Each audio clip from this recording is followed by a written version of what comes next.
The Pearls and the Raccoon. Once upon a quiet evening, in a narrow house at the end of a street that most people forgot to walk down, lived an old lady named Mrs. Eloise Hawthorne. The street curved gently away from the main road, and the last lamppost flickered as though uncertain whether anyone still needed it. Weeds grew between the cracks in the pavement, and rainwater pooled there longer than elsewhere. The house had been overlooked for so long that it had learned not to mind. Her house leaned just slightly to the left, as if it had once tried to wander off and then changed its mind. One shutter rattled faintly in the wind, though it had done so for years without consequence. The paint on the shutters had faded from blue to something closer to the color of the sky just before rain, and ivy traced the bricks like slow handwriting, looping and pausing as if choosing its words carefully. Inside, the room smelled of lavender sachets tucked into drawers, lemon oil rubbed into wood, and time itself, paper, fabric, and memories folded neatly away. The house held its breath politely around her. Mrs. Hawthorne had lived in that house for 47 years, 3 months, and 6 days. She knew this because she liked knowing things exactly, even when they didn't matter much anymore. Precision, she believed, was a kind of comfort. She lived alone, though she didn't like that word. Alone sounded too empty, too sharp. She preferred to think of herself as unaccompanied at the moment. Her days were full enough. She rose early, fed the birds on her back step, always the same careful scatter of seed, brewed tea strong enough to make her feel decisive, and read novels she had already read many times before. She liked knowing where the story would end. In the afternoon, she knitted scarves she did not need, simply because she liked the way yarn obeyed her hands and slowly became something useful. But every evening, just before the sun sank completely and the world grew thoughtful, Mrs. Hawthorne opened the small wooden jewelry box that sat on her dresser. The box was lined with faded blue velvet and creaked when opened, like it was clearing its throat. One corner was worn smooth where her thumb had rested for years. Inside lay the bright history of her life, rings from anniversaries, earrings from birthdays remembered by laughter rather than dates, a brooch she'd bought for herself after a particularly difficult year, just because she had survived it, and wanted proof. And there, carefully coiled like a sleeping moonbeam, was her favorite piece of all, a long string of pearls. They had belonged to her mother, who had worn them dancing and laughing, and once, memorably, while chasing a runaway hat down a windy street. When Mrs. Hawthorne held the pearls, she felt steadier, as if all the women she had been before were standing quietly behind her, hands light on her shoulders. On this particular evening, the house was especially still, the sort of stillness that makes you aware of your own breathing and of how quietly a life can fit inside a room. Mrs. Hawthorne had just clasped the pearls around her neck when she heard it. Clink. She paused. Clack. She frowned, not in fear but curiosity. Clink. It was coming from the bedroom. Well, she said aloud to no one in particular, that won't do. She removed the pearls, placed them back in the box, and reached for her cane. She didn't need it much around the house, but it made her feel dignified, and she had learned long ago that dignity was useful in unexpected situations. She walked down the short hallway and stopped at the bedroom door. The sound was definitely coming from inside now. She pushed the door open and turned on the lamp, and there, standing on her dresser as though it had always belonged there, was a raccoon. He was round in the middle, striped at the tail, and standing upright on his hind legs. The string of pearls hung around his neck, nearly brushing the surface of the dresser, and he was peering into the mirror with intense concentration. He lifted one paw, turned his head slightly to the left, and frowned. Then he tilted his head the other way. He nodded once, satisfied. Mrs. Hawthorne took in the scene very carefully. She noticed the way the pearls gleamed against the raccoon's dark fur. She noticed the faint paw prints on the dresser. She noticed that of all the possible things a raccoon might do when sneaking into a house, trying on heirloom jewelry had not crossed her mind. "Well," she said at last, her voice steady, "I must say, you wear them better than I do." The raccoon froze.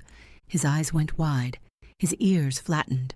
For a moment, Mrs. Hawthorne thought he might bolt, taking the pearls with him, or perhaps faint, dead away from shock. Instead, the raccoon straightened, adjusted the pearls with surprising delicacy, and gave a small bow. "Thank you," he said, in a voice like dry leaves tumbling across a sidewalk. "I have an eye for fine things." Mrs. Hawthorne blinked. Once, twice. Then she laughed. It was a real laugh, the kind that starts low and bubbles up, the kind she hadn't realized she'd been saving. "Well," she said, wiping her eyes, "I suppose introductions are in order." The raccoon hesitated, then tapped his chest with one paw. "Percival," he said. "Percival Q, Buttonworth, collector, enthusiast, aficionado of sparkle." Mrs. Hawthorne inclined her head politely. "Eloise Hawthorne," she replied, "owner of the pearls you're wearing." Percival looked down at the pearls, then back up at her. "Ah," he said, "so that's why they felt sentimental." Instead of scolding him or shooing him away, Mrs. Hawthorne surprised herself by sitting down on the edge of the bed. "Do they fit comfortably?" she asked. Percival's face lit up. "Oh, yes," he said, "though perhaps a touch long. But dramatic length has its merits." And just like that, a friendship began. Percival returned the next night, and the next. At first, Mrs. Hawthorne left the window cracked open out of politeness. Later, she stopped bothering. Percival always found his way in regardless, sometimes through the window, sometimes through the door. He insisted she leave unlocked for ambiance. He was unfailingly polite, wiping his paws carefully on a cloth she set aside just for him. He never took anything without asking again, and when he admired something, he did so with the seriousness of a museum curator. He loved jewelry with a passion that bordered on scholarly. "This ring," he would say, lifting one gently, "has confidence. It knows who it is." Or, "These earrings are optimistic. They expect to be worn somewhere joyful." Mrs. Hawthorne found herself laying out her jewelry on a velvet scarf in the evenings, watching as Percival arranged them into thoughtful groupings. He explained his choices carefully, as if she were his student. She told him stories in return.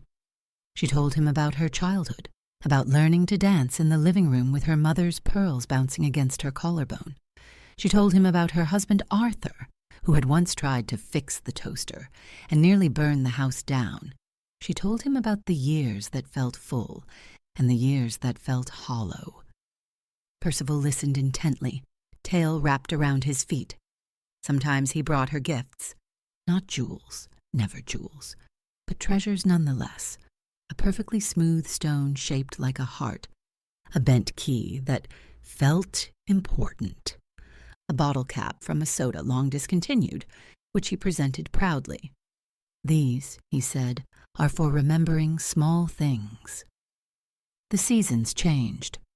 Autumn crept in with gold leaves and cool air. Percival arrived smelling faintly of apples and chimney smoke. Winter followed, and he came bundled in confidence. His fur thickened, his visits longer. Mrs. Hawthorne began leaving a small bowl of grapes on the table. Percival pretended not to expect it, but always ate them with enthusiasm. They grew older together. Mrs. Hawthorne moved more slowly. Percival gained a dignified gray at the edges of his mask. Some nights they simply sat, the pearls draped between them, watching the moon move across the floor. And when Mrs. Hawthorne could no longer climb the stairs easily, Percival took to bringing the jewelry box down for her, piece by piece, arranging her memories within reach. In time, Mrs. Hawthorne stopped opening the box herself. Percival did it for her. He polished each piece with care, whispering compliments as he worked. "You were loved," he would say softly to a ring. "You were brave," to a brooch. "You still shine," to the pearls. When Mrs. Hawthorne finally slept longer than usual one morning, Percival sat beside her. Pearls looped gently around his paw. The house felt quiet again, but not empty. They say that if you walk past the old house at dusk and look carefully, you might see a raccoon in pearls gazing out the window, guarding a lifetime of memories. And if you listen closely, you might hear laughter, gentle and rustling together, proof that friendship does not care about age, species, or expectations. It only cares that someone noticed you trying on pearls and decided to stay.